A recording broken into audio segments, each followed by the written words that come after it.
With me, I have Mayor Chuck Allen and Council Member Jean Aycock. So I do have two in my office. So I'm going to turn it over to Mayor Allen to call the meeting to order, and once after that, we'll have a roll call. All right. Well, good morning, everybody. I hope everybody's doing well, and we certainly appreciate everybody taking a few minutes out of their day to do this for Jennifer. The first thing we're going to do is have a roll call.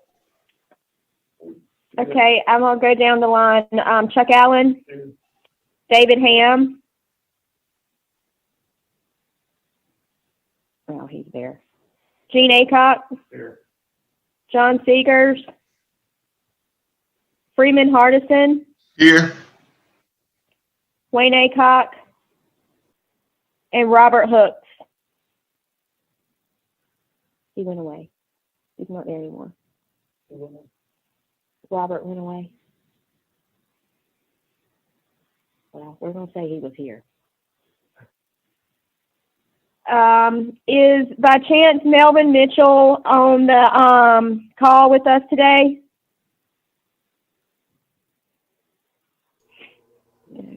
Jennifer, he was planning to join us. I'll check on him. Okay, and obviously that's for non-voting members. I'm just going to go down the list to see if you're on the call. Bill Marley. I'm here, Jennifer. Liam. I'm here. Kevin Bowen. Here. And Don Willis. Okay, thank you. I'll turn it back over to the mayor.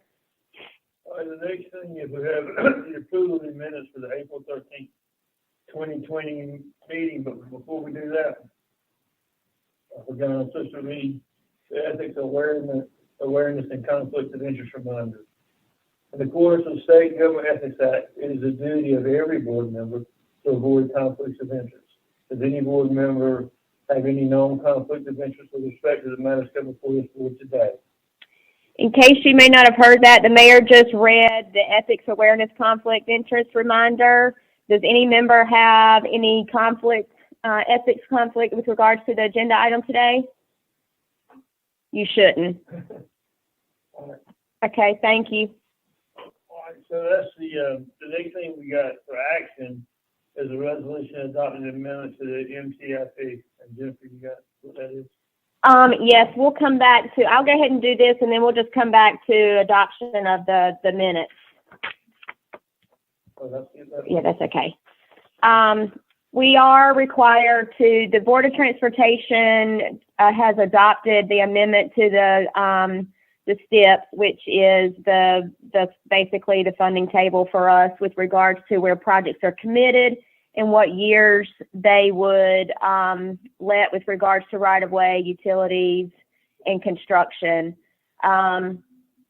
Due to, obviously, funding constraints, COVID-19 pandemic, and passage of House Bill 77 into law, and then project cost increases received over the past year, the STIP needed to be amended to kind of delay some projects. As you're aware, our two projects that remained on schedule and committed are William Street, which is under construction today, and then Central Heights realignment, which remains on schedule and was only delayed about 6 months, but with the construction let date of June 2021. All other projects were delayed that we had committed out of the last spot 5.0, roughly anywhere from 3 to 5 years out now.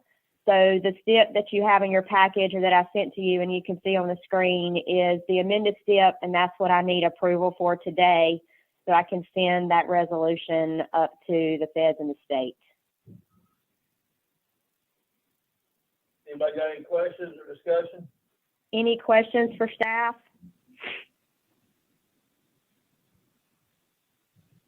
If not, I need a motion to approve. Jennifer, this is Freeman Hardison. I make a motion that we approve the SCIF. Second. Okay, thank you. I've got a second from Mr. Aycock.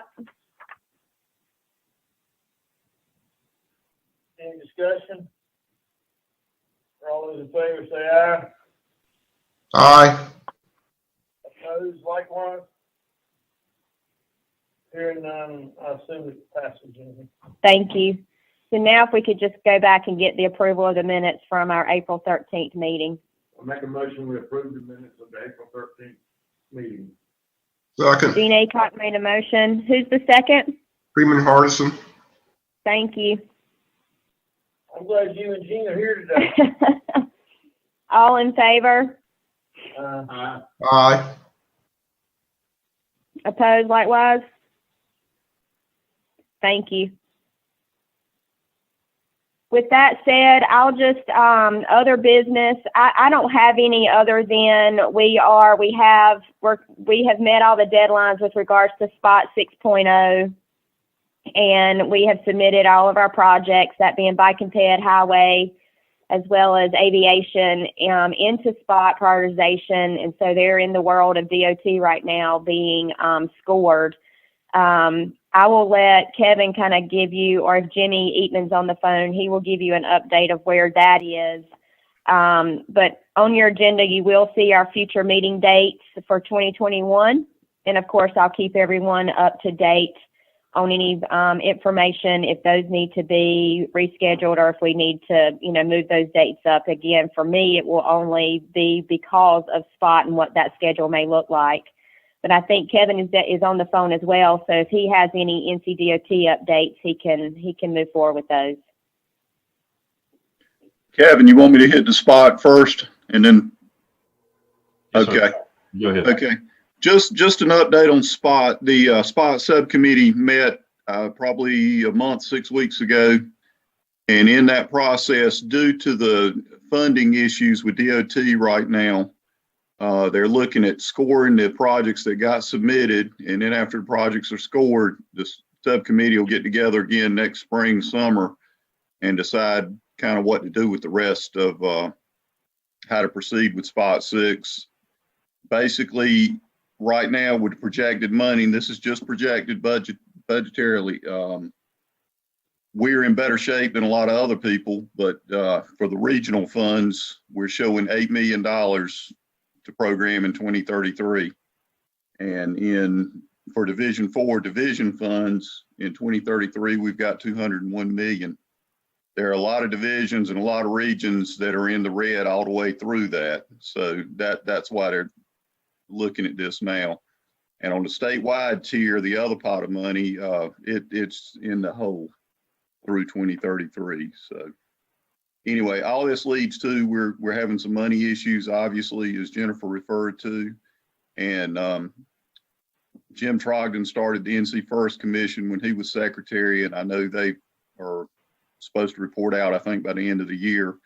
And their report's supposed to include ideas on how to improve funding for DOT. This is something that's been going on for years and years. The gas tax just isn't covering, cars are getting better gas mileage and going electric and all the issues we're getting into. So just NC First Commission, you should be hearing something from them before the end of the year, I think is the way it is. So just kind of wanted to give you all an update on where Spot's at. And Kevin, I'll turn it over to you. Okay. Thank you, Jimmy. Mr. Mitchell's joined us too. I want to take a quick minute. I don't think Mr. Mitchell has attended the Goldsboro MPO meeting so far. So I want to welcome Mr. Mitchell. He's on the call. Hopefully he can introduce himself here just a second. But Mr. Mitchell's joined the Board of Transportation back in August. He represents our division. He's replacing Mr. Gus Tullis, who served our division and the state for 12 years. Mr. Mitchell's the president of the Melvin Mitchell Agency, which is affiliated with Allstate Insurance. So we've got another insurance agent from Rocky Mount, and really enjoyed getting to know Mr. Mitchell. We meet weekly, trying to get up to speed on all things DOT. He serves on the Board of Commissioners also for Nash UNC Healthcare in Rocky Mount. He's a founding partner and member of the Board of Directors for Providence Bank in Rocky Mount, and a past member of the First Carolina State Bank Board of Directors. Mr. Mitchell's a resident of Rocky Mount since 1974, has a business education degree from Fayetteville State University. He and his wife, Laura, have 2 daughters and 3 grandchildren. And Mr. Mitchell is a very active participant in his community and in public service. So I want to welcome him. It's been a pleasure to get to know him so far, and and I know that you'll look forward to meeting him and speaking with him as well. So, Mr. Mitchell, if you're there, if you want to say anything, I don't want to put you on the spot, but entirely up to you. Okay. Oh no. Well, first of all, good morning, and thank you, Kevin, for the introduction. It is an honor to serve the citizens and the cities of Division 4.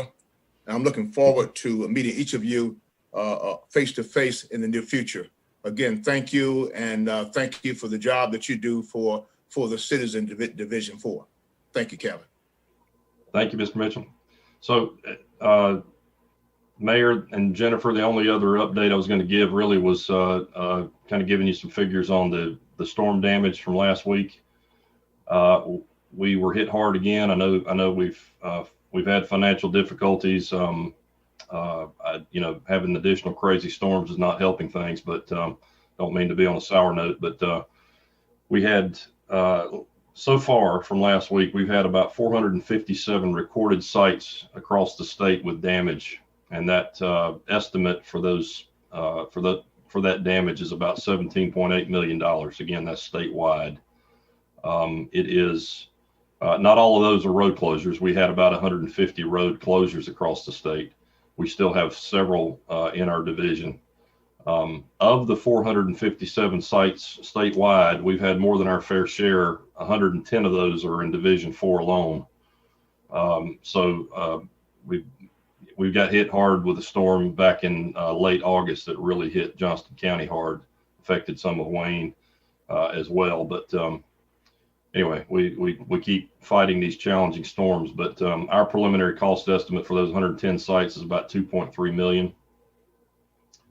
So we didn't have nearly the significant damage as far as large blowouts or large road washouts as we did back in August. Many of these are smaller damaged sites, but of course to tally up to 2.3 million is still quite a bit. And the breakdown on the number of sites, just to give you some information there, 25 of those are in Wayne County. So we've had 5 in Edgecombe, 4 in Halifax, 41 in Johnston, none in Nash, and 34 in Wilson. So Wilson and Wayne and Johnston took a pretty good hit. We still have 2 primary routes that are closed. The median lane on I-95 in the work zone there in Johnston County is closed due to a water pressure issue that built up under the pavement and caused the pavement to buckle or bubble up about 10 inches. So we had to wait for that to subside. Now we've got to do some major repairs there and try to figure out where that water came from. Hopefully that repair work will begin early next week.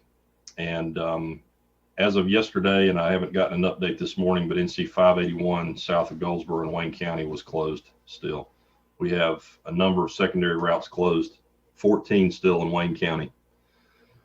We lost 3 bridges statewide, none in our division. We do have a few pipes to replace across the division, and but anyway, our crews are actively pursuing all that work, and we appreciate everybody's patience with us. But we're doing all we can with these crazy weather events. On a positive note, I'll try to end on a positive note. Our cash balance, I know you've heard us talk about that we went below the floor several months back.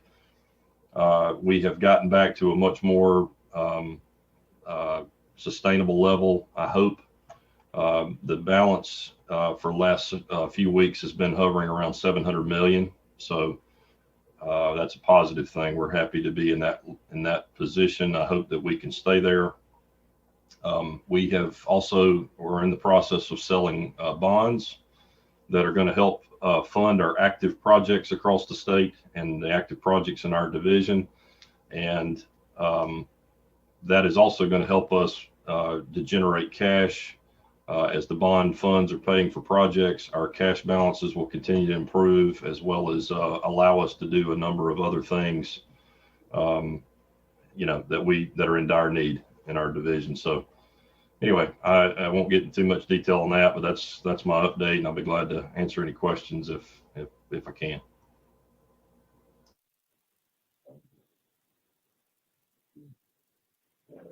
We're good here in well, at the city, I was thinking here, but I got Chuck and Jean with us, so they said they're good.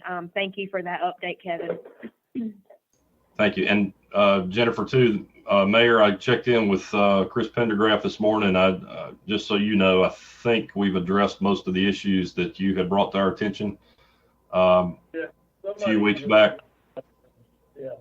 I don't know if Okay. it was you or Chris or who, but somebody has responded to me. Okay. Yes, he said someone has responded. Excellent. So I think we've addressed the items on that list, maybe with the exception of one or two, but we're still actively handling those issues. So appreciate your patience with us on that as well. Thank you. Thank you. So everybody finished? With that, we'll entertain a motion to adjourn. So moved. Can we get a second? Second. Thank you. Thank you, everybody. Stand adjourned.